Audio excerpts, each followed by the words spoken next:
이번 시간에는 조육현 부회장님께서 한민족의 비전이라는 주제로 강의를 해주시겠습니다. 조육현 부회장님을 모실 때 큰 박수 부탁드리겠습니다. 점심 맛있게 드셨습니까? 오전에 이어서 소개해드리지 못한 지도자분들을 좀 소개하겠습니다.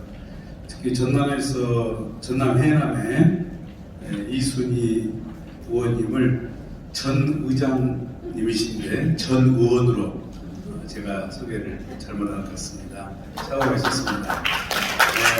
현재 의원 활동을 열심히 하고 계시고 전반기 의장으로 활동을 하셨던 여성 지도자로서 오늘 참석해 주신 데 대해서 다시 한번 환영드리고 감사드립니다. 여수의 최인숙 회장님, 그 다음에 김덕임 회장님, 유금순 회장님, 양선남 회장님, 목포의 김술래 회장님, 목포의 유금순 회장님, 모숙조 회장님, 이옥희 회장님, 서흥기 회장님 참석해 주신 데 대해서 진심으로 환영을 드립니다. 여러분 박수 한번 부탁드리겠습니다.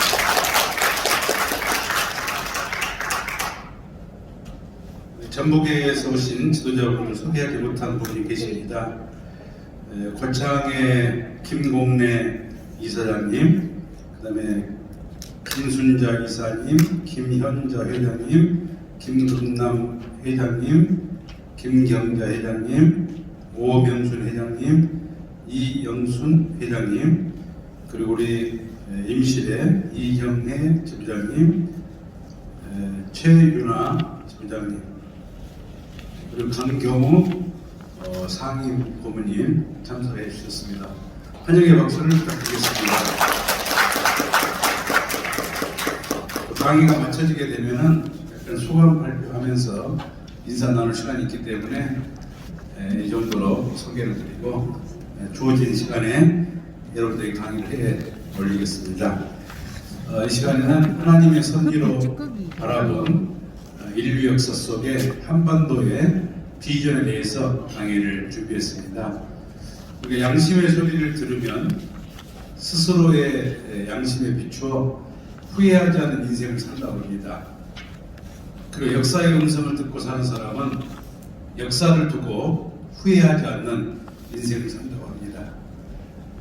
마지막으로 하나님의 음성을 듣는 사람은 영혼을 두고 후회하지 않는 인생을 살아갈 수 있다, 이렇게 말을 합니다. 그래서 하나님의 음성을 역사를 통해서 들어볼 수 있는 시간으로 준비가 되었습니다. 종래의 역사 몇 가지를 여러분에게 소개를 해보겠습니다. 첫 번째는 운명사관입니다. 운명사관은 고대 철학자들에 의해서 만들어진 역사관으로 순환사관과 함께 쓰여졌습니다. 우리가 오늘은 좋은 일이 있지만 또 내일은 나쁜 일이 있을 수 있고, 오늘 힘들지만 내일은 또 좋은 일이 있을 수 있지 않습니까? 그것을 운명으로 받아들이는 역사관입니다. 우리나라도 이런 하나의 관이 있는데 뭐냐면 지구멍에도 볕들날이 있다, 그런 말이 되겠습니다. 이런 운명사관에 의해서 고대인들은 많은 위로를 받고 또 여러 가지 한계에 부딪혔을 때는 그것을 체념하면서 견뎌냈던 그런 역사관이 되겠습니다. 두 번째는 섭리사관입니다. 성 어거스틴에 의해서, 성 아우구스티누스라고 하는 이름이지만 영어로 성 어거스틴이 되겠습니다. 이 성 어거스틴은 30세까지 만이교에 빠져서 음란하고 술 먹고 마약하고 그런 방탕한 생활을 했는데, 어머니 모니카에 의해 가지고 회심을 하게 됩니다. 30살에. 그래서 로마에서 밀라노로 도망을 치면서까지 그런 생활을 했지만은, 어머니가 아들 품에 숨을 거두면서 남긴 유언은 네가 어떤 일을 하든지 엄마가 너를 위해서 기도하고 있다는 것을 잊지 마라. 그런 엄마의 간절한 정성과 기도 속에서 이분은 회심을 했고, 소위 로마가 멸망을 했을 때 신국론이라고 하는 이론을 만들어냅니다. 그러니까 기독교는 천년 왕국이라 그래서 예수님을 중심 삼은 나라가 세워지면 무너지지 않을 것이다. 이렇게 이제 생각을 하고 로마가 기독교를 국교로 받아들입니다. 근데 여러분 잘 아시는 네로 황제로 말미암아서 로마가 멸망했을 때 국가만 멸망한 게 아니고 기독교 자체가 멸망을 합니다. 왜냐하면 기독교 왕국인데 그 기독교 왕국이 무너졌을 때 국가를 존립하게 하는 철학이 무너지잖아요. 그러니까 신앙 자체가 뿌리째 흔들렸을 때 이 어거스틴은 신국론을 펼치면서 하나님의 나라와 세속의 나라는 다르다. 그래서 죽으면 천당 간다는 말을 만든 겁니다. 그러니까 지금 현실적으로 통치하는 이 나라하고 예수님이 생각했던 그 천당은 다른 것이다. 그런 이론에 의해 가지고 기독교는 다시 부활을 했고 그 부활한 기독교는 고대 기독교, 중세 기독교를 만들어냅니다. 그래서 이 어거스틴을 중세 기독교의 아버지라고 해요. 그러니까 어거스틴이 마지막 남긴 책은 참회록인데 하나님께 제가 모든 것을 요구했지만 이미 당신은 나와 나에게 모든 것을 준비해 주셨고 함께 해달라고 그토록 깊은 간절한 기도를 했지만 내가 먹고 마시는 모든 것에 함께 하신 하나님이셨습니다. 그런 하나님을 내가 몰랐고 그런 하나님을 느끼지 못했고 그런 하나님과 동행하지 못한 내 자신을 회개합니다. 이렇게 참여를 합니다. 그러면서 이분에 의한 철학이 하나의 집대성이 되면서 우리가 먹고 마시고 오고 가고 그 모든 것은 내 의지가 아니고 하나님의 섭리다. 이게 섭리사관이에요. 그러니까 이분의 역사에 의하면 여러분이 이 자리에 오신 것은 서로 권유한 사람들에 의해서 오신 것 같지만 알고 보면 그 사람을 통해서 하늘이 여러분의 발걸음을 이곳으로 인도했다. 그래서 모든 인생의 도정을 신의 섭리로 바라보는 역사관을 섭리사관이다. 이렇게 말씀드립니다. 그리고 섭리사관에 의해서 역사가 진행이 됐는데 고대 기독교가 멸망을 합니다. 소위 유럽의 흑사병에 의해 가지고 유럽의 공동체가 무너지면서 르네상스가 왔고 종교 개혁이 오잖아요. 그 르네상스가 오면서 등장하는 철학자들이 칸트라든가 데카르트라든가 이런 소위 이성론을 중심 삼은 철학자들에 의해서 만들어진 것이 뭐냐? 정신사관이에요. 그러니까 물질이 아무리 발전을 해도 그것은 역사의 흐름에 더욱 중요한 것은 정신적으로 진화해야 행복하고 역사 발전의 원동력이다. 그러니까 우리나라의 선비 사상하고 같은 개념이 될 것 같습니다. 그런 정신세계가 우월한 정신세계를 중심 삼은 문화권이 선행을 했지만은 이걸 보니까 그 정신세계만을 가지고는 안 돼. 그러니까 인본주의만 가지고는 안 된다 이거죠.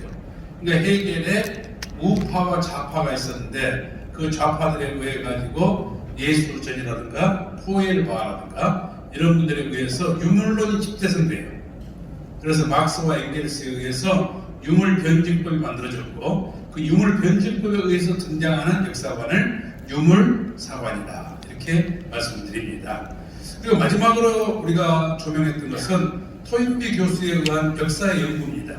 역사를 연구해 보니까 큰 물줄기의 문화가 적은 물줄기의 문화를 흡수하면서 4대 문화권이 됐는데 기독교 문화권, 힌두교 문화권, 이슬람 문화권, 유불선을 중심 삼은 극동 문화권 그 4개의 문화권이 다시 기독교라고 하는 거대한 물줄기로 흡수, 통일되어가지고 하는 것을 볼 수 있다. 따라서 역사는 얼마만큼 고든한 고급한 문화를 가지고 있느냐가 역사를 좌우할 수가 있다 하는 역사관입니다.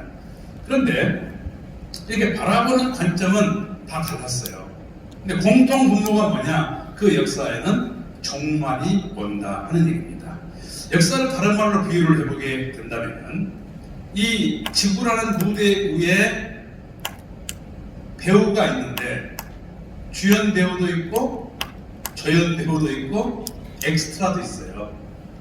근데 그 배우들이 그 시나리오에 의해서 인생과 역사를 좌우하는 분이 누구냐면 하나님이세요. 이게 영화로 말하면 감독은 하나님, 그 다음에 작가에 의해서 시나리오가 써지고, 그리고 배우는 우리 인생이고, 극장 무대는 이 집속이다 이거죠.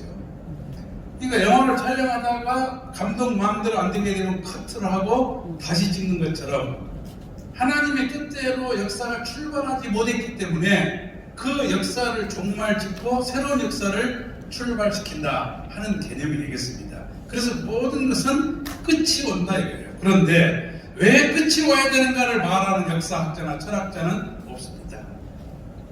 왜 끝이 와야 되며 새로운 역사는 어떻게 출발될 것인가, 이거 말하는 사람 없어요. 그 말한 유일한 사람이 예수님이세요. 말세가 오고 말세는 불로 심판하고 새로운 신천신기가 펼쳐질 것이다. 그 정도입니다. 그렇다면 왜 종말이 와야 되느냐? 역사 속에서 하나님께서는 아담과 해와를 지으시고 생육하고 번성하여 만물을 주관하라, 인간이 누릴 수 있는 최고의 축복을 주면서 그 축복을 이룰 수 있는 조건으로 선악과를 따먹지 마라 계명을 했습니다. 만약에 그 계명을 지켰다면 하나님이 원하셨던 창조 본연의 세계가 이루어져요. 그 창조 목적의 세계다. 근데 반대로 하나님의 말씀을 불신함으로 말미암아 타락한 세계가 이루어졌습니다. 그래서 창조 본연의 세계와 타락한 세계는 동형 이지계예요. 형태는 똑같은데 내용이 다르다는 거죠. 내용이 정반대입니다. 그러면 하나님을 중심 삼은 가정은 어떤 가정이냐? 상대가 중심이 되는 가정이고, 사탄이 중심이 되는 가정은 내가 중심이 돼요. 이기적이고 개인적이고 모든 걸 자기 중심으로 해석한 그 가정은 사랑이 없어요. 깨져요. 근데 상대가 중심이 되고 상대를 위해서 헌신하고 봉사하려고 했을 때 찾아온 게 뭐냐면 사랑과 위로와 감동과 행복이에요. 그러니까 나만 행복하겠다 하면 행복은 떠나요. 근데 너를 행복하게 해주겠다 하면 행복이 찾아와요. 굉장히 역설적이죠. 그러니까 하나님을 중심 삼은 가정은 이타주의, 상대를 위하는 것이다. 그러니까 마릴린 먼로가 이런 말을 했습니다. 어떤 남자를 좋아하느냐 이렇게 질문했더니 수염이 없는 남자하고 사는 것은 삶은 달걀에 소금을 안 찍어 먹는 맛 같다. 그러니까 남자 턱 밑에 나이 수염까지도 누구를 위한 거냐면 여자를 위한 거다 이거죠. 엄청난 근육질, 울퉁불퉁한 모습, 이건 뭐냐? 여자를 자극할 수 있는 여자 거예요. 그 여성이 가지고 있는 모든 것은 뭐냐? 남자를 위한 거예요. 그래서 사랑하게 되면 상대를 부를 때 당신이라 부르지 않고 뭐라고 불러요? 자기라고 부릅니다. 자기라는 뭐란 뭐냐면 네가 곧 나다 이거예요. 네가 가지고 있는 것이 소유주가 누구냐? 나다 이거예요. 그러니까 상대가 가지고 있는 성의 기능의 소유주가 난데 지 맘대로 썼기 때문에 뭐라 그래요? 도적놈이라 그러잖아요. 바람 피고 오게 되면 이 도적놈아 이렇게 말하잖아요. 아니 내 걸 가지고 내가 했는데 왜 도적놈이냐? 네 게 아니다 이거예요. 그러니까 결혼의 서약식은 뭐냐면 네가 가진 것이 내 것이 되고 내가 가진 게 네 것이 있는 약속의 한 날이 성혼하는 날이에요. 그래서 상대가 중심이 되는 가정은 하나님이 운행하는 가정이고, 내가 중심이 되는 가정은 사탄이 운행하는 가정이다. 따라서 하나님은 이런 세계를 이뤘기 때문에 이 죄악 세계를 청산하고 하나님이 운행하는 세계를 이루기 위해서 찾아간다는 거죠. 본연의 세계로. 이것이 구원섭리요 복귀섭니다. 본래의 위치로 돌아간다. 구원이 뭐냐? 그러니까 10원 빼기 1원이 구원이요. 이렇게 말하는 사람이 있어요. 기독교 목사님한테 가가지고 목사님 구원이 뭔지 한마디로 얘기해 주세요. 말을 못합니다. 그런 질문한 사람은 믿음이 없다나? 그리고 말하기를 성서 속에 다 있대. 구원은 뭐냐면 본래의 위치로 돌아가는 거예요. 병든 사람에게 있어서 구원은 건강한 모습을 회복하는 거예요. 명예를 잃어버린 자에게 구원은 뭐냐? 명예를 회복하는 거예요. 그래서 사도행전 1장 6절을 보게 되면은 예수님의 제자들이 예수님에게 말하기를 이스라엘을 회복하심이 이때입니까? 이렇게 질문해요. 구원은 회복입니다. 무엇을 회복하냐? 본래의 가치를 회복한다. 그래서 하나님의 구원 섭리가 창조 이상 세계를 향하기 때문에 하나님의 역사를 거역하게 되면 망하는 거예요. 그래서 역천자는 망하고 순천자는 흥한다. 역사가 가는 방향은 여러 가지 우리가 해석을 하고 있지만 결국에는 뭘로 가느냐? 하나님의 섭리를 따라서 선의 세계를, 하나님의 창조 목적의 세계를 이루기 위해서 나아가고 있다 하는 것을 알 수가 있습니다. 그렇기 때문에 그 섭리를 이루는데 시대마다 하나님이 세운 중심 인물이 책임을 못하면 다른 중심 인물을 세워가지고 섭리를 이루네요.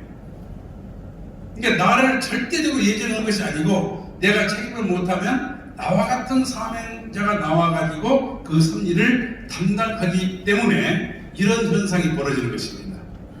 똑같은 일이 반복된다는 거죠. 그래서 가정적인 범위에서 내가 중심이 되고 민족적, 국가적, 세계적 중심이 되더라. 이것이 아놀드 토인비 교수가 역사는 나사형으로 동시성을 반복하더라. 그렇게 말을 했는데 왜 그렇게 된지는 밝히지 못했어요.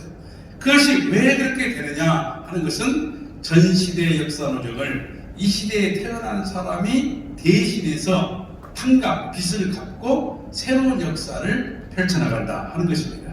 그 예를 한번 여러분에게 들어보겠습니다. 역사는 중심 역사가 있고 반개 역사가 있어요.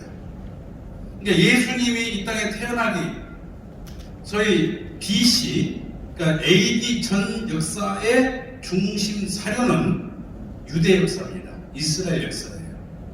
그 다음에 예수님이 태어난 이후의 중심 역사는 서양사입니다. 그래서 유대 역사와 서양사를 한번 비교를 여러분에게 해보겠습니다. 유대 역사의 조상은 아브라함입니다. 아브라함이 꿈을 꿨어요.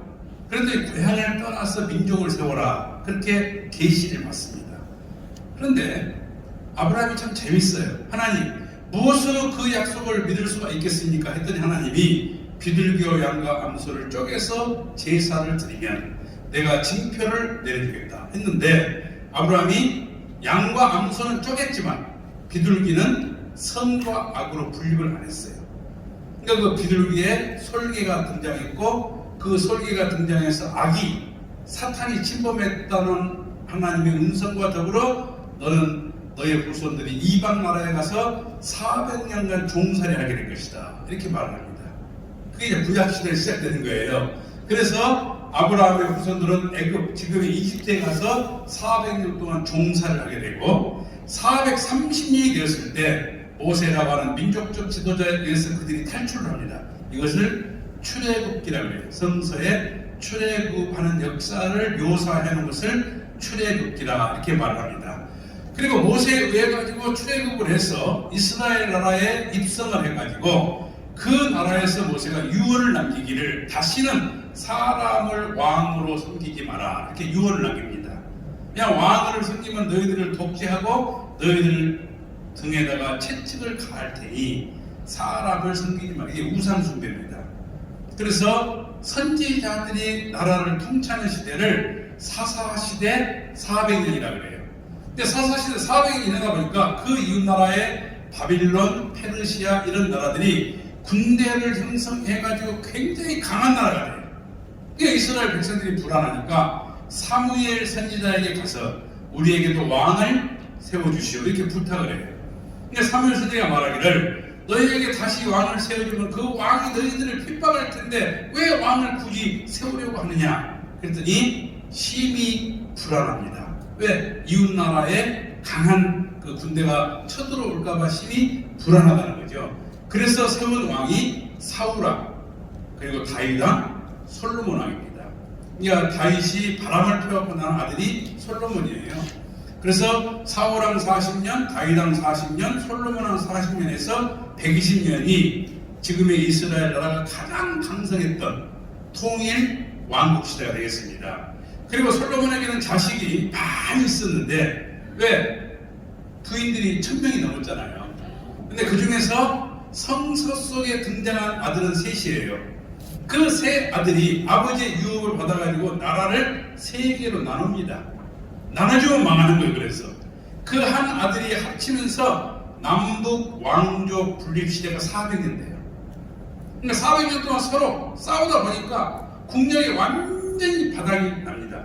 국력이 바닥이 나고 다시 일어선 바빌론에서 그들의 나라를 전부 다 집어삼키고 그 백성을 끌고 가서 노예로 만들어요.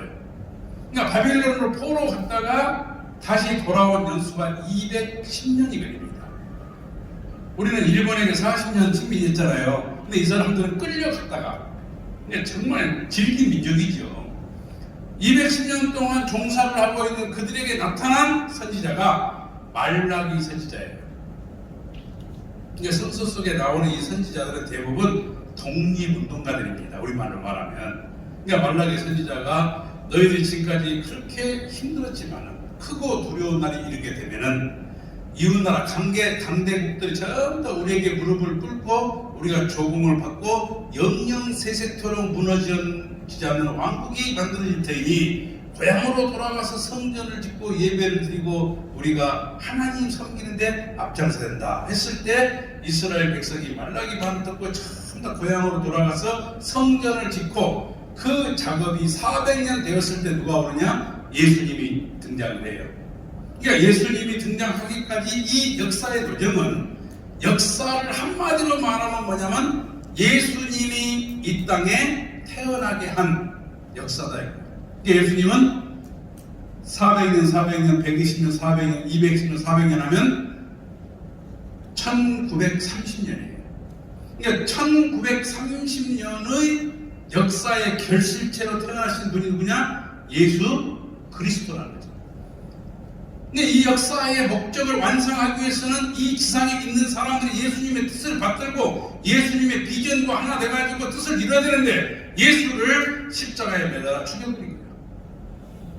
그러니까 하나님의 입장에서 볼 때는 이 1930년이라는 역사를 잃어버린 겁니다.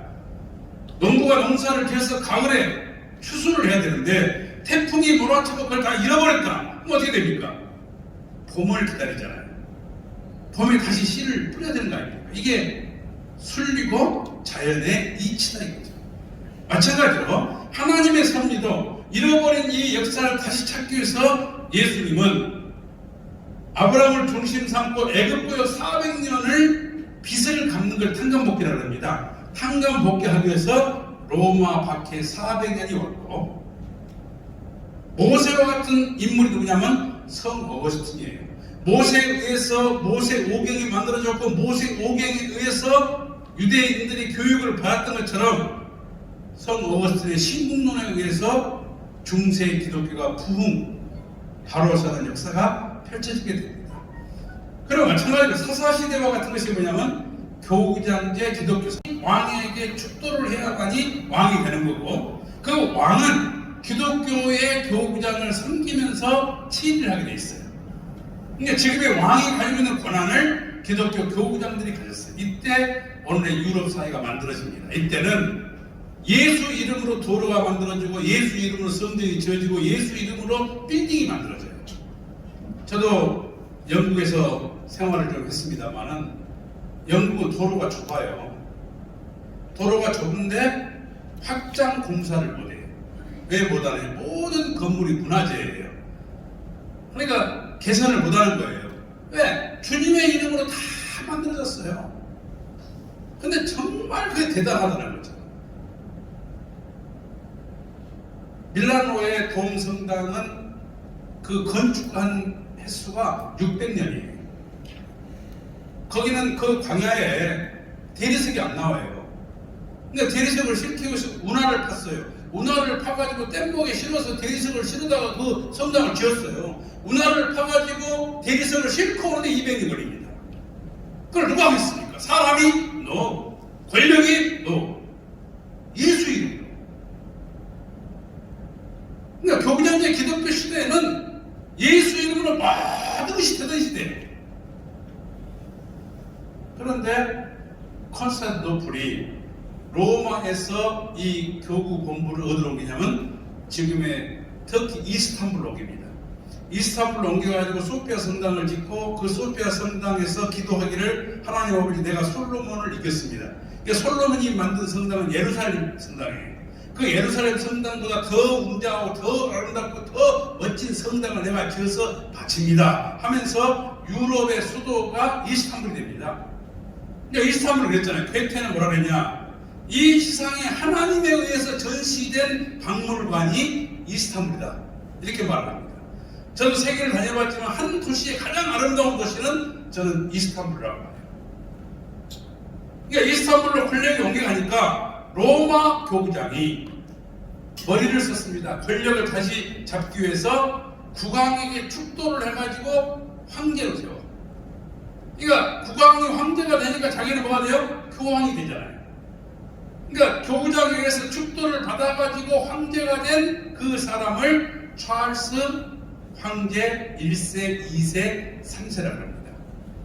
그리고 독일 말로는 칼 대제라고 해요. 독일 말로는 칼 대제, 영어로는 찰스 같은 말입니다. 그래서 찰스 대제 1, 2, 3세에 의해서 만들어진 것이 뭐냐면 기독 왕국이에요.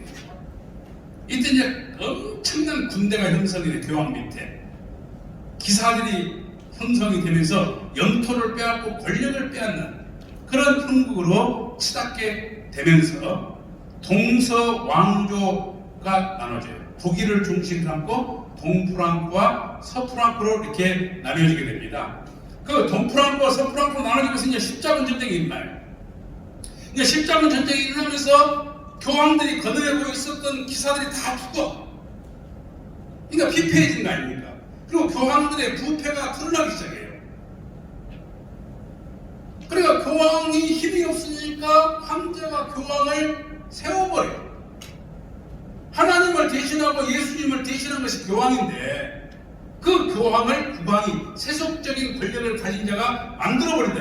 그래서 교황이 5명이 돼요. 그 5명까지 늘어나는 그 시대를 교황 포럼이 기환시대라고 합니다.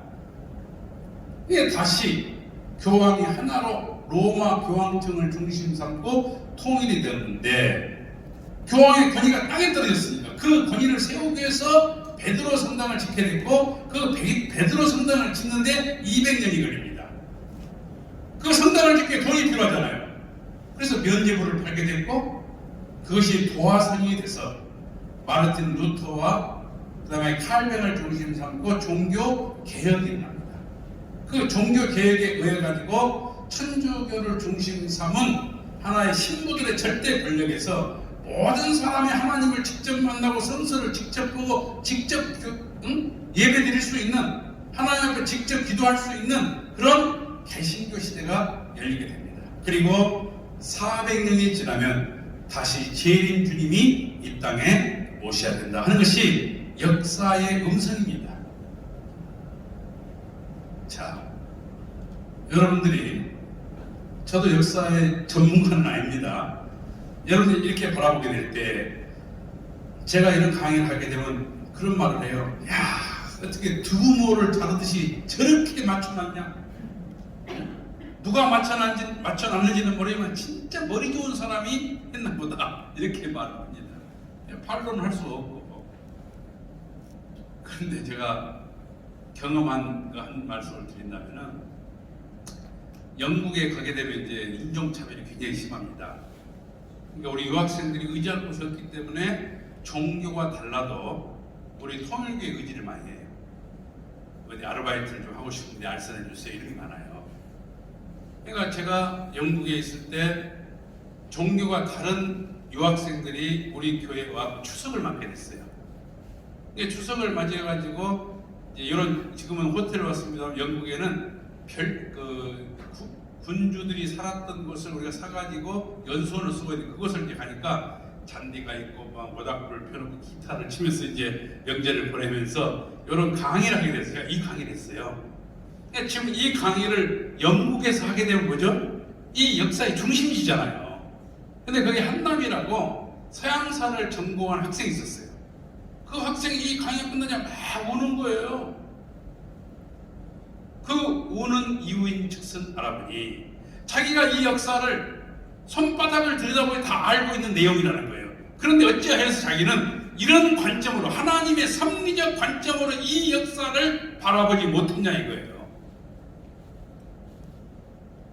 근데 저는 그 다음부터 이 강의를 하고 나서 두 가지 반응을 봅니다. 뭔가 깨달은 자는 쓰러져 울어야 되고, 울지 않고 가만히 저를 쳐다보고 있는 분은 이미 알고 있는 분이고, 그러니까 이 자리에 오신 분은 이미 알고 있는 분으로 제가. 근데 그분 얘기가, 한남희 씨 하는 말이 400년, 400년, 120년, 400년, 210년, 400년 이렇게 맞아떨어진 것은 이해하겠대. 이건 어느 정도. 근데 어떻게 해서 애국구야가 로마구야, 사사와 교구장, 통일왕국, 기도왕국 이 내용이 똑같고 등장인물이 똑같냐 그 말이에요. 2000년 텀을 두고 역사적 성격이 같아. 그리고 똑같은 인물이 등장을 해. 이게 얼마나 놀랍냐 이거예요. 예를 들면 애국구역을 시작할 때 야곱의 12자식과 70가족이 들어갑니다. 이집트로. 근데 로마 박해를 당할 때는 예수님의 12제자와 70문도가 들어갑니다. 어떻게 숫자, 들어가는 성격과 숫자와 내용이 같이 이렇게 2000년을 중심 삼고 반복된 데 있어서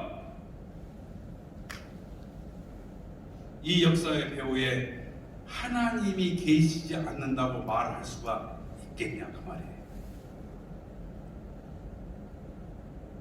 그렇다면 한 번 더 우리의 근현대사를 한번 여러분에게 소개를 해보고자 합니다. 1517년에서 현재 2022년까지 역사를 한번 여러분에게 소개해 보겠습니다. 역사를 보면요, 태동한 것이 인본주의와 신본주의예요. 그러니까 인본주의는 육신을 중심 삼은 사상이고 신본주의는 마음을 중심 삼은 사상이에요. 그럼 인본주의가 형성된 곳은 어디냐? 아테네입니다. 헬라 사상이에요. 그러니까 민호와 문명이 헬라에 나와가지고 만들어진 것을 헬라 사상이라고 합니다. 헬레니즘이다 이렇게 말해요. 그 다음에 수메르 문화와 메소포타미아 문명이 이집트를 지나가지고 유대에 와서 만들어진 사상을 헤브라이즘이다. 신본주의라고 해요. 헤브라이즘이다. 그러니까 헬레니즘과 헤브라이즘이 6000년 동안 계속 싸웠어요. 그러니까 헤브라이즘 철학자가 강하면 헬레니즘 철학자는 역사의 무대에 사라졌어요. 감옥 갔어요. 헬레니즘 사상의 철학자가 강해지고 주도권을 잡으면 헤브라이즘의 철학자나 정치 지도자는 전부 다 귀양 갔어요. 그런데 만약에 하나님이 이 땅을 지배한다면 헤브라이즘이 중심이 돼야 돼요. 근데 타락함으로 말미암아 인본주의가 중심이 되는 역사로 흘러왔어요. 그것을 바꾸기 위해서 오신 분이 누구냐? 예수님이세요. 그 예수님이 십자가에 돌아가심으로 말미암아 세워진 나라가 중세 기독교입니다. 중세 기독교는 뭐냐? 헤브라이즘이 헬레니즘을 완벽하게 장악해요. 마음이 몸을 주관해요. 생각의 행동을 지배합니다. 그런데 생각의 행동을 지배하는 이 중세가 교황의 타락으로 말미암아 뒤집어져. 특히 유럽의 흑사병이 등장하면서 권력을 가진 자나 갖지 않은 자 전부 다 죽어나갑니다. 하나님이 존재한다고 하는 것을 믿을 수 없을 만큼 불안에 떨게 돼요. 그리고 군주가 무너져 버려요. 십자가 전쟁으로 인해서 기사가 다 죽어. 거기서 지성인들이 뭐라고 말을 하냐? 이대로는 안 되겠다. 이게 대단히 중요한 말이에요. 우리가 지금 한국 사회를 볼 때 그러잖아요. 이건 아니다. 이런 생각을 해요. 이것은 아니라는 생각으로 글을 쓰고 노래를 만들고 그림을 그리면서 나타난 현상을 뭐라 그러냐면 르네상스, 문예의 부흥이라고 합니다. 지성인들에 의해서 일어난 혁명을 문예의 부흥이다 이렇게 말을 해요. 그 문예의 부흥의 영향을 받아가지고 일어난 종교적 제스처를 종교 개혁이라고 합니다. 그러니까 종교인들이 스스로 개혁하는 것이 아니고 대사회가 개혁의 바람에 의해서 기독교도 역시 뭐요? 개혁의 바람에 왔다. 이것을 개혁기라고 해요. 은혜의 복음과 종교개혁이 일어났던 이 시대를 갖다가 개혁기다, 이렇게 말씀을 드릴 수가 있겠습니다. 근데 그 개혁기가 지나고 점점점 진화가 되면서 계몽사조가 등장합니다. 계몽사조는 뭐냐? 이성적이고 분석적이고 합리적이고 경험된 것 외에는 존재를 인정할 수 없다. 그러니까 하나님의 존재를 인정할 수 없고 권위를 인정할 수 없고 귀족을 인정할 수 없다. 그 귀족을 인정할 수 없기 때문에 나타난 게 뭐냐? 시민혁명이 바로 불란서 혁명이잖아요. 자유와 평등과 박애. 모든 사람은 자유가 있고 평등하다입니다. 너희들이 귀족이라고 해서 내 어깨에 채찍을 휘고 노예를 일삼고 그거 안 된다. 이때 등장한 인물이 장발장 아닙니까? 레미제라블의 주인공 장발장이 빵 한 조각을 훔쳐가지고 평생을 쫓겨다니는데 그 쫓아다닌 사람이 자벨 경감이에요. 근데 불란서 혁명에 의해 가지고 자벨 경감이 지금 십자가에서 목매달아 죽게 생긴 거예요. 그때 흰 머리를 휘날리면서 등장한 인물이 장발장이 멈춰라! 그 자를 풀어줘라. 그러니까 자벨 경감이 생각할 때 자기가 평생 죽이려고 쫓아다녔던 이 노인네가 자기를 용서하는 걸 보고 충격을 받아. 당신이 진정 나를 죽이고 싶은 사람의 첫 번째일 텐데 어찌 나를 용서하느냐? 그때 장발장이 그러잖아요. 사람이 시기하고 질투하면 바늘기보다도 좁은 게 인간의 마음이지만 사람을 사랑하고 용서하면 하늘보다 넓은 것이 사람의 마음이다. 나는 너를 용서한다. 그러니까 자벨 경감이 거기서 큰 각성을 하고 자기가 가지고 있는 총으로 자기 머리를 쏴고 자살해버리잖아요.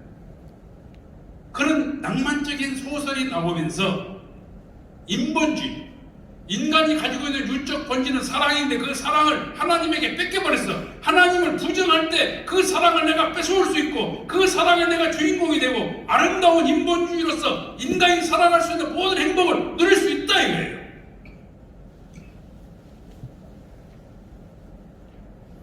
그런데 불란서 혁명을 일으켜놓고 보니까 귀족은 다 쓰러졌지만 한 번의 혁명으로 그 달콤한 낭만적인 세상을 만들 수가 없다 이거예요.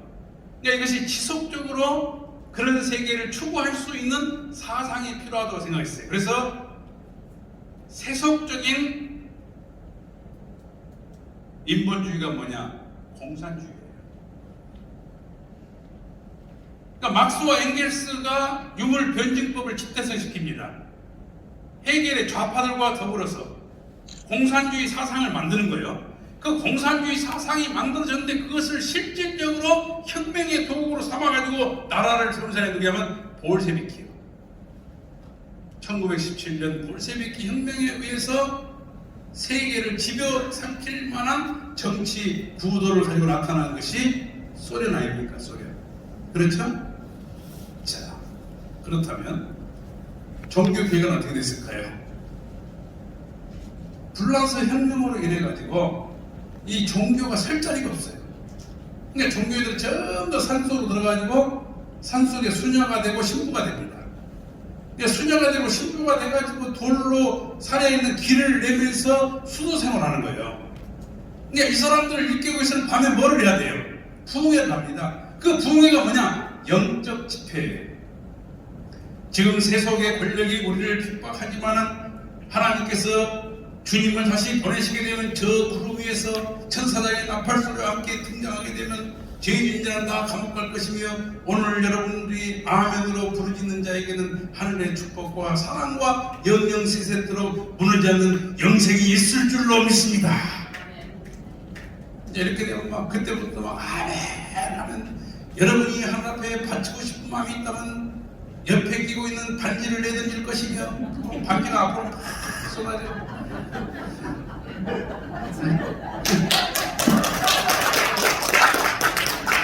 여러분 조상에 와가지고 다시 돌아가는데 돌아갈 차비가 없으니까 차비를 가져오라 그러면 한 10,000원 내면은 버스 타고 가는 것이 아니고 기차 타고 가는 거 아니고 비행기를 타고 가야 돼.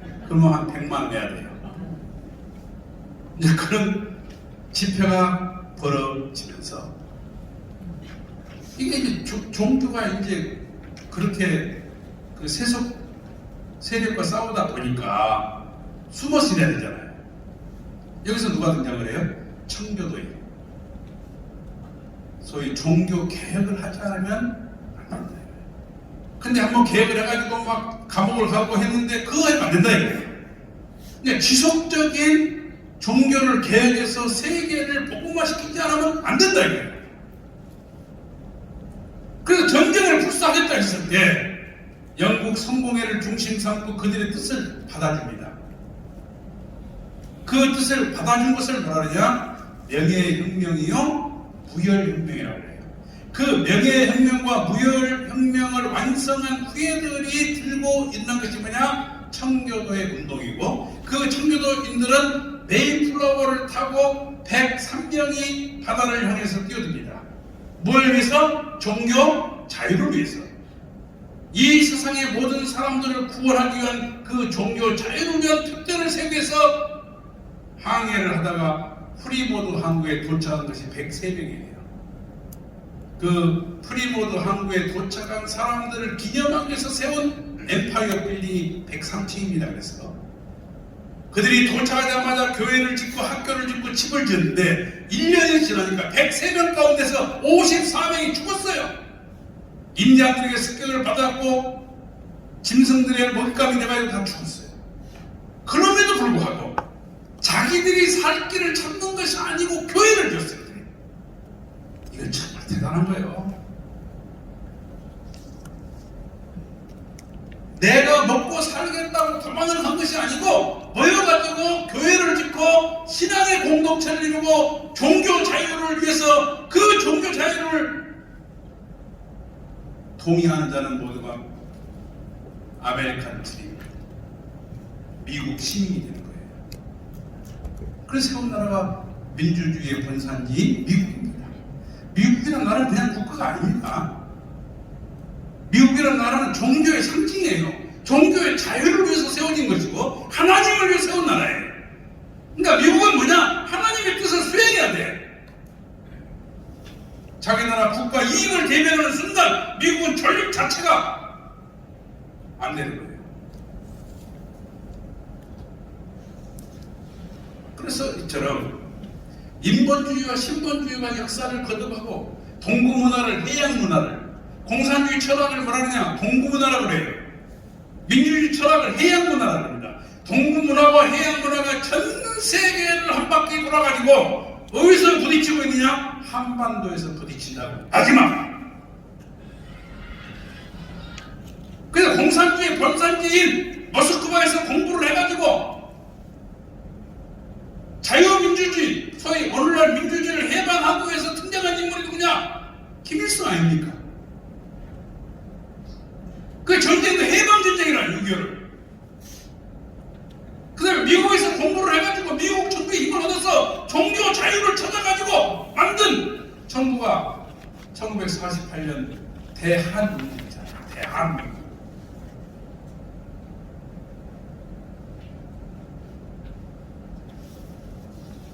그래서 한반도 문제는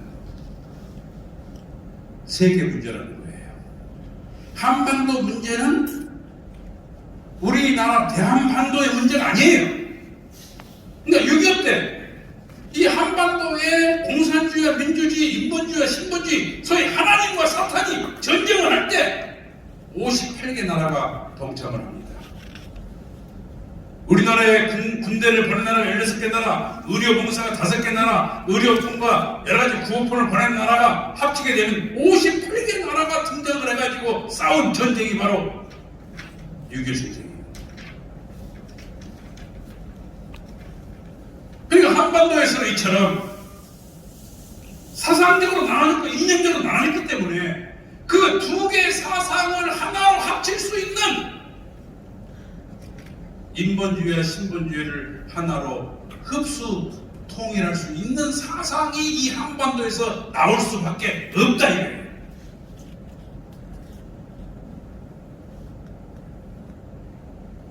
그래서 가까운 사람들을 좌익이라 그러고 남쪽에 가까운 사람 우익이라 그러잖아요. 좌익이 뭐요? 레프트 윙, 왼쪽 날개라는 뜻이고, 우익이 뭐요? 라이트 윙, 오른쪽 날개 아닙니까? 왼쪽 날개와 오른쪽 날개가 서로 싸우게 되고 반문하게 되면 그 새는 추락에 죽어요. 그러니까 오른쪽 날개와 왼쪽 날개가 저와 통일돼가지고 날아갈 수 있게 하기 위해서는 그 컨트롤 타워가 머리 아닙니까? 트위. 그 트위 사상은 뭐냐면 하나로 두 개의 이념과 체제를 하나로 묶을 수 있기 때문에 이걸 유니티, 좌익도 아니고 우익도 아니야. 민주주의도 자본주의도 공산주의도 사회주의도 아니다 이거예요. 그런 새로운 세계가 동의할 수밖에 없는, 모든 세계가 추종하고 따라 나설 수밖에 없는 비전을 한반도에서 제시해야 돼요.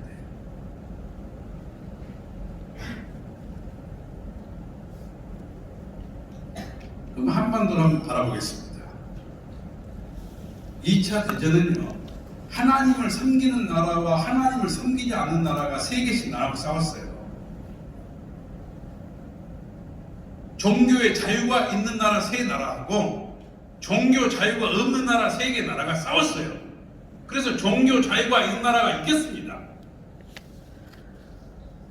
그리고 1943년 이집트 카이로라는 호텔에서 카이로 회담이 있습니다. 그 카이로 회담에 등장한 인물은 중국의 장개석 총통, 영국의 처칠, 미국의 루즈벨트. 우리나라 지도자는 한 명도 없었어요. 그 세 사람에 의해 가지고 필리핀을 어떻게 할 것이며 일본을 어떻게 할 것이며 한반도를 어떻게 할 것인가를 회담하고 선언한 것을 카이로 선언이라고 합니다. 그 카이로 선언에 의해 가지고 2차 대전이 끝나고 일본이 항복을 했을 때 대한민국은 분할 점령이 된 거예요. 북쪽에는 김일성을 중심 삼은 모스크바 영향력권이 있었고, 남쪽은 이승만을 중심 삼은 미국의 영향권 내에서 신탁이다 반탁이다 뭘 모르고 계속 싸우다가 우리 남쪽에서 먼저 정부를 수립했어요. 남쪽이 정부 수립하니까 정부 수립을 먼저 한 쪽이 사실은 명분이 약한 거예요. 북쪽이 정부 수립했고 2년 후에 6.25 전쟁이 벌어진 거예요. 그래서 남북한은 이렇게 고착화되고 말았다 이거예요. 그러면 남북 전쟁에 의해 가지고 남북이 고착화된 것을 세계적으로 나눠보면 이처럼 공산권과 민주 지형으로 나눠져 버린 거예요. 그러니까 유물주의를 받아들인 헬레니즘을 받아들이는 지구의 반쪽과 헤브라이즘을 받아들이는 해양 문명 세력간의 대치 국면에 있는 것이 현재 세계적인 형국이다 이거예요. 근데 한국은 묘하게도 북쪽에서는 대륙권을, 남쪽에서는 해양권을 대변하고 있어요. 그러니까 38도선이라고 하는 것은 세계의 중심이에요. 그래서 문선명 총재님은 38도선의 성격 규정을 이렇게 합니다. 헤브라이즘을 받아들이는 사람을 아벨형의 인생관이라고 그러고, 헬레니즘의 사상을 받아들이는 사람을 가인형의 인생관이라고 그래요. 그러니까 이런 강의를 들으면서 야 정말 저렇게 되겠구나 이렇게 생각하는 사람은 아벨형의 인생관에 가까운 분이고, 그 강의만 저렇게 한다고 되겠어? 이렇게 틱틱거리는 사람은 가인형의 인생관이에요. 그러니까 가인형의 인생관은 계속 불만이 많아. 고개를 계속 좌우로 저어요.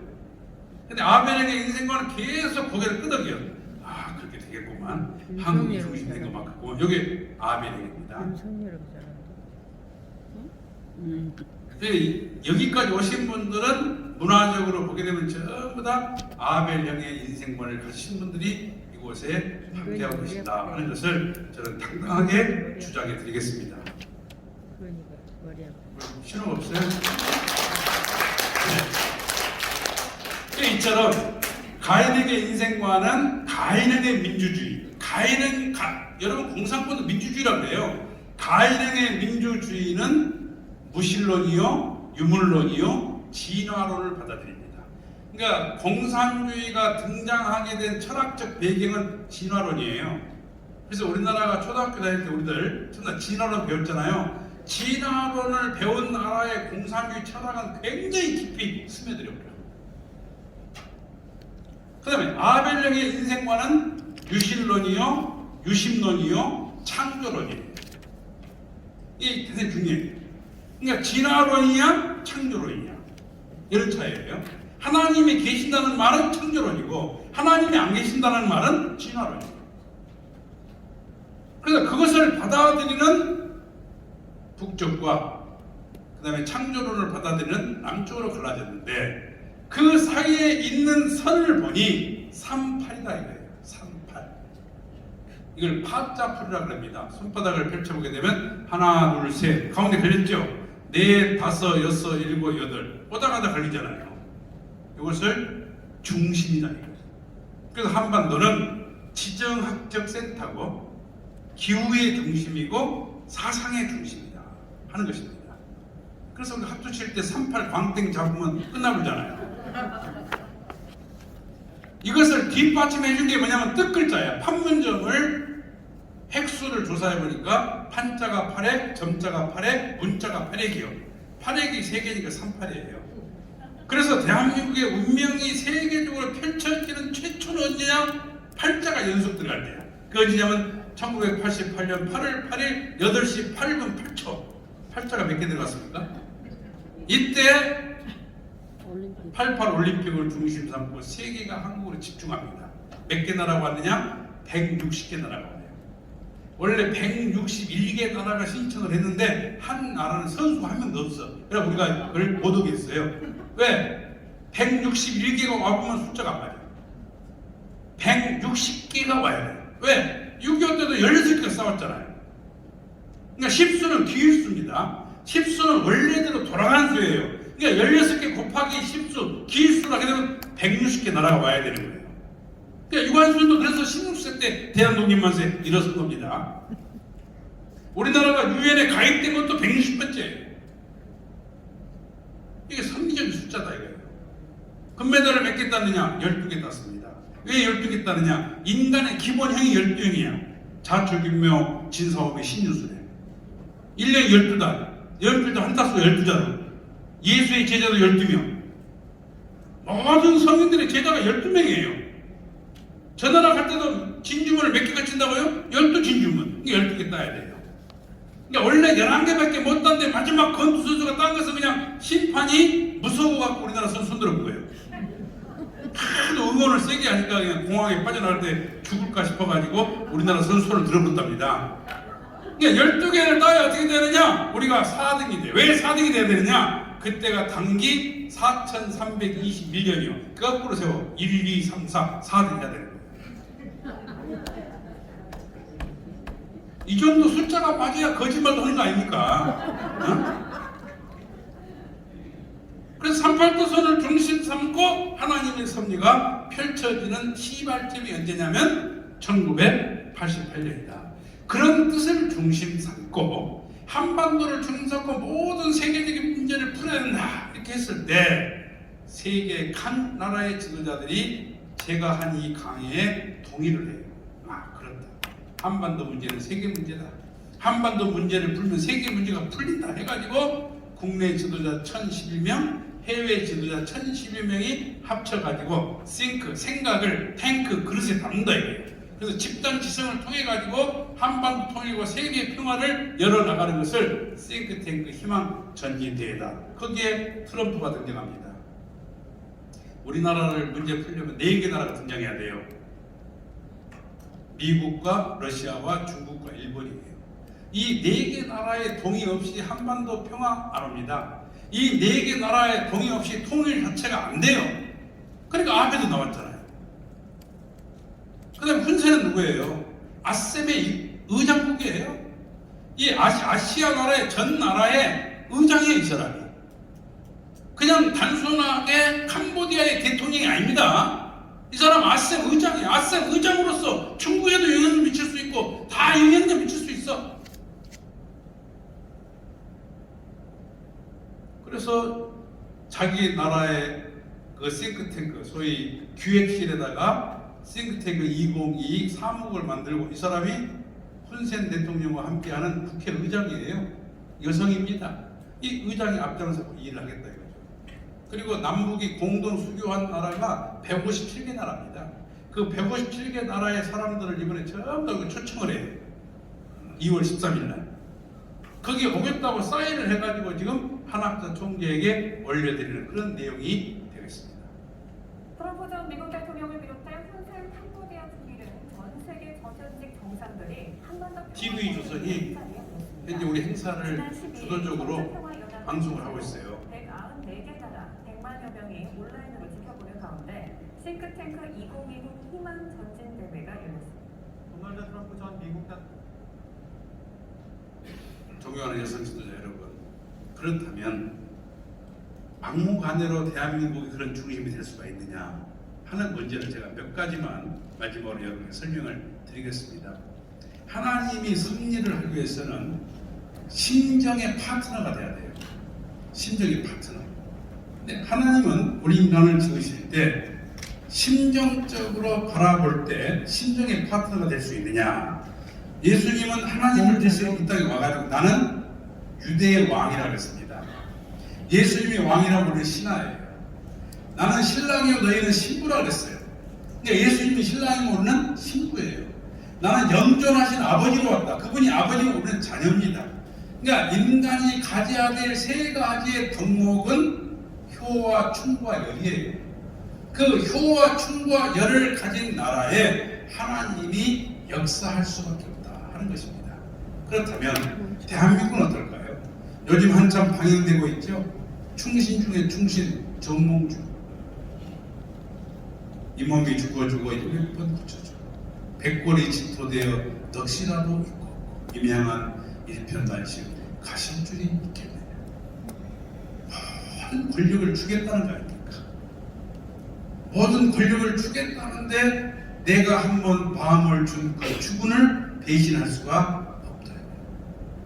만약에 여러분 예수님의 12제자가 정몽주 같은 사람 한 명만 있어도 예수님은 십자가에 안 죽습니다. 예수님의 수제자인 베드로는 어린 아이가 너 예수 따라다니지 아니야 도망가 버립니다. 다 도망가 버리고 그 미약한 여인 박달라 마리아 혼자서 예수의 죽음을 지켜봅니다. 만약에 베드로가 예수를 죽이려면 나를 죽이라고 소리친다면은 민주주의 심판대에서 예수는 살아날 수가 있었다는 거예요. 근데 예수의 주장을 아무도 동의 안 해줬어. 근데 정몽주는 자기가 죽을 걸 알고 방언이가 자기 제자입니다. 제자가 채통으로 나를 칠 줄 알고 집에다가 유서를 써놓고 나와서 죽는 거예요. 그 유서가 단신과 아닙니까? 이 몸이 죽어주고 일격동 붙여주고 백골이 진토되어 넋이라고 그런 충신. 정몽주는 그냥 개인이 아닙니다. 우리 민족이 가지고 있는 하늘에 대한 충성심이에요. 두 번째 우리가 바라볼 수 있는 것은 심청이에요. 아버지를 구하기 위해서 임당수에다가 몸을 던집니다. 이 심청이는 이게 계시문학입니다. 실제 있는 인물이 아니에요. 계시문학. 소위 우리 나라의 딸들을 말하는 거예요. 에덴 동산의 춘향이는 하나님을 배신했지만 대한민국의 춘향이는 하나님을 배신하지 않는다는 걸 말하는 거예요. 신봉사, 마음이 어두워졌다 그 말입니다. 신봉사는 미국 브로드웨이에서 뮤지컬을 만들어가지고 이 공연을 하니까 미국의 젊은이들이 아니 아버지 눈을 띄우려면 종합배우를 모시고 와야지 왜 임당수에 몸을 던진다 이거예요. 걔들이 그걸 알겠냐 이거예요. 그런데 심청의 진정한 뜻을 알고 한국에 그렇게 아름답고 마음이 고운 처녀가 있단 말이냐. 심청이 만나러 가자는 관광객이 쏟아져가지고 한국에 와가지고 심청이는 한 명도 못 만나고 땡떡이 엄마 만날 저형상이다.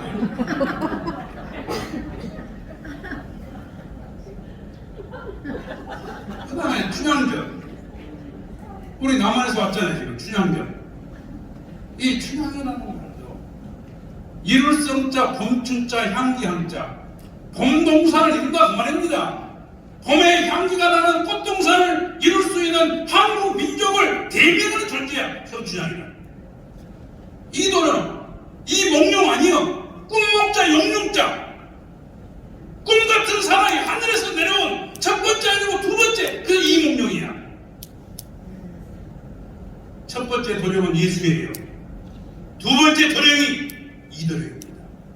여기서 말하는 한양은 하늘이야.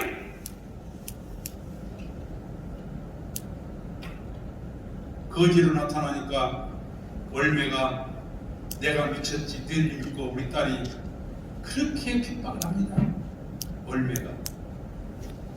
근데 춘향이는 거지로라도 온 신랑을 바라보면서 눈물을 흘려.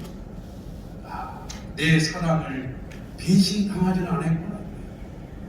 근데 아내 와서 출두하니까 그렇게 핍박한 월매가 제일 먼저 나가가지고 엉덩이를 흔들면서 춤을 춥니다. 내 그럴 줄. 아, 지가 또 알았대.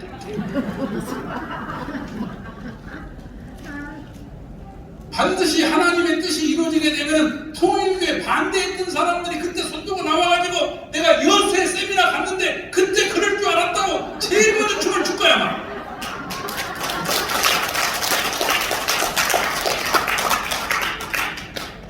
월매가 춤을 출 때 춘향이는 눈물을 흘립니다.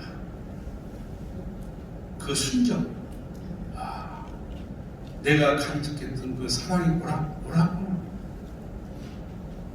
내 지성으로 내 마음을 온전히 바쳤던 그 사랑이 오라구나. 오랐다는 뜻이었어. 우리나라는 뭐가 있습니까? 흥부놀부전이 있습니다. 풍기파친이 있습니다.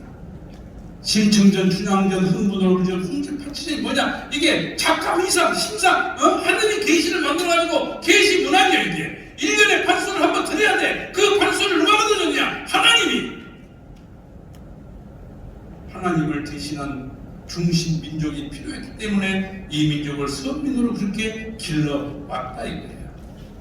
그래서 그 민족은 정신 문화의 결실지가 되어야 돼요. 우리 민족은 배교 민족이고 다른 나라를 침략하지 않았어요. 그 세계에서 건국 사상이 있는 나라는 세계 200개 나라 중에서 우리 한국밖에 없습니다. 미국도 건국 사상은 아니에요. 종교 자유를 향해서 찾아갔지만 한반도는 사상이 있어. 경천, 홍익, 광명 한번 있다. 한국에 있는 기독교 신학자들이 뭐라 그러냐면 통일교를 비판하면서 한국 사람들은 종교적으로 창녀근성이 있대. 창녀근성. 그게 뭐냐 그랬더니 유교하다가 불교하고 불교하다가 천주교하고 천주교하다가 기독교다가 통일교 가버렸다고 그래. 이 창녀 아니냐. 제가 그 토론에서 호통을 쳤습니다. 창녀가 아니라 대한민국 모든 종교를 수용한다. 모든 종교를 포용할 수 있는 사상과 이념이 한반도에 있다 이거예요. 그게 뭐냐? 경천 종적 질서예요. 하늘을 섬긴다. 홍익 행적 질서예요. 이웃을 이롭게 한다. 그럼 기독교를 한마디로 말해볼까요? 종적 질서가 뭐냐? 주 하나님을 사랑하고 첫 번째 아닙니까? 내 이웃을 내 몸을 사랑해라. 주 너의 하나님을 사랑해라. 경천 내 이웃을 내 몸을 사랑해라. 홍익 그러면 천국이 펼쳐진다. 이게 뭐예요? 광명천지 하늘과 땅이 밝은 세계 그게 천국 아니에요. 구약 성서를 보게 되면 1계명에서부터 4계명까지는 하늘을 섬기고 5계명에서부터 10계명까지는 도둑질하지 말라, 간음하지 말라, 이웃을 섬기라는 거 아닙니까? 모든 종교의 뼈대를 바라보게 되면 경천과 홍익과 광명이라는 거예요. 이런 거대한 사상을 가지고 출발한 대한민국이기 때문에 어떤 사상, 어떤 종류가 들어와도 한국화되어버려요. 이렇게 위대한 나라가 대한민국이에요. 그런 사상을 이루기 위해서는 뭐가 필요해요? 정신이 필요해요. 도의정신, 창조정신, 저항정신. 그럼 도의정신은 뭐예요? 도를 사랑해. 도를 얼마나 사랑하길래 각 지역을 도로, 전라도, 경상도, 충청도 도를 만들어놨네. 그러면 전라도고 경상도는 뭐가 되느냐? 경상도는 뭐냐? 계산이 먼저야. 계산 되고 나서 대접을 해. 전라도는 뭐냐? 무조건 대접해. 무조건 대접해놓고 합의 있었을 때 말을 해요. 내가 그렇게 대접했는데 이 자식아 이거 되겠냐? 그래 전라도는 섭섭한 게 많아. 전라도는 그 충청도는 뭐냐? 모든 게 끝날 때까지 참아. 그래서 충청도에 제가 10년 있었어요. 저 세미나에 올 거죠? 그러면 안 온다서 한 명도 없어. 가야지요? 만약에 100명 온다고 100명 준비했다. 한 명도 안 하고. 그럼 아니 어제 온다는데 왜 안 하셨습니까? 대관했구만요. 대관한다는 말은 힘들었다. 대관했구만요. 그럼 언제 올 거예요? 아 가야지요? 그 도를 잘 알아야 됩니다. 강원도는 어떤가? 강원도는요 착한 갓주 욱했다고 사람 죽여요. 강원도 사람 무시했다가는요 잘못으로 죽어요. 이처럼 대한민국은 도를 살아. 도의 정신을 중심했고 평화 정신을 중심하기 때문에 일본 사람들은 일본으로 싸우잖아요. 목을 쳐버려요. 그래서 살인범부터 자갈이 깔려 있는 거예요. 주인이 들어올 때 선들다 들어오면 피해가려고. 그게 문이 여러 개야. 아무리 피해야 돼. 왜? 가만히 있다 죽어. 목이 날아가. 미국 애들은 피스톨, 권총을 쏴버리잖아요. 한국 사람 뭐예요? 담배 떼들고 소리만 지르고 이러면 네가 나쁜 놈이다. 소리 큰 놈이 이겨 우리는. 대한민국은요 의상 자체가 평화야. 한복이 뭐예요? 제사 드리는 거 아니에요. 싸울 때 입는 옷이 아니잖아요. 항상 창조적이야. 내 옆에 앉은 의원님이 옛날 강의하셨대요. 제 강의 한번 듣더니 자기가 나처럼 강의대로 나서고 있어요. 이 의원님이. 그러니까 창조정신이 뛰어나. 그 다음에 주체의식과 저항의식과 대망의식은 메시아를 기다리는 민족만이 갖는 의식이다 이거예요.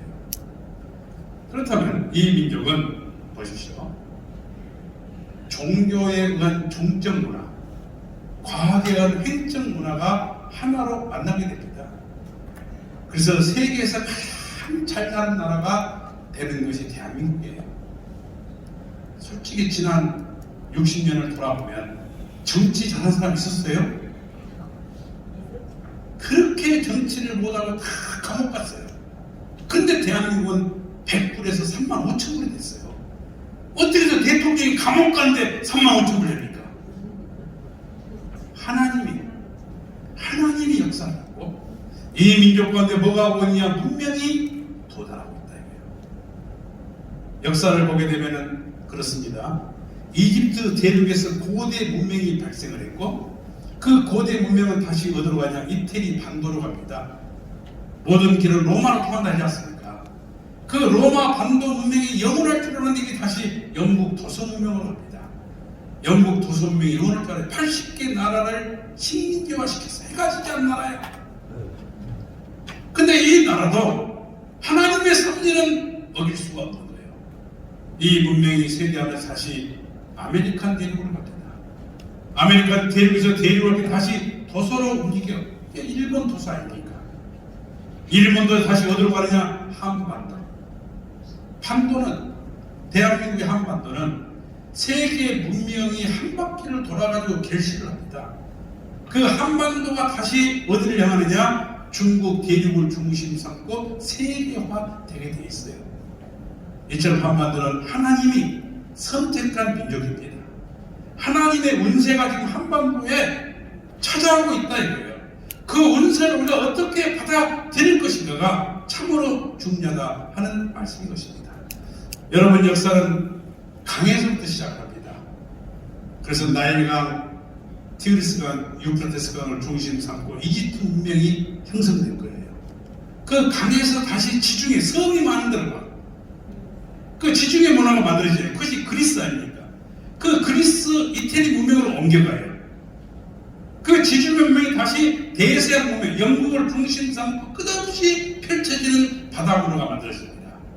그리고 다시 이 지구가 하나의 웅덩이처럼 가로막으면서 바다와 접하게 되는 그 문명을 태평양 문명권이라고 해요. 태평양 문명권의 중심 국가가 한국입니다. 이전 한반도는 세계의 중심이에요. 그 세계의 중심일 뿐만 아니라 세계의 운세가 한반도에 지금 찾아오고 있다. 그런 역사를 잘 아시는 문선명 한학자 총재님께서는 194개 나라에 이런 운동을 펼칩니다.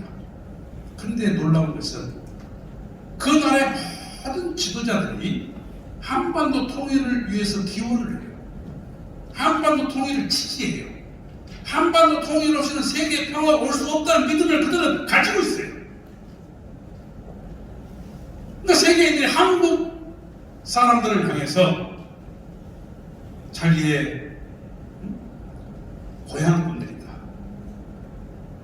부모가 계시는 나라다, 그렇게 고백을 합니다. 실제로 세계를 다녀보면은 한국에서 온 사람들은 고향볼로 맞아요.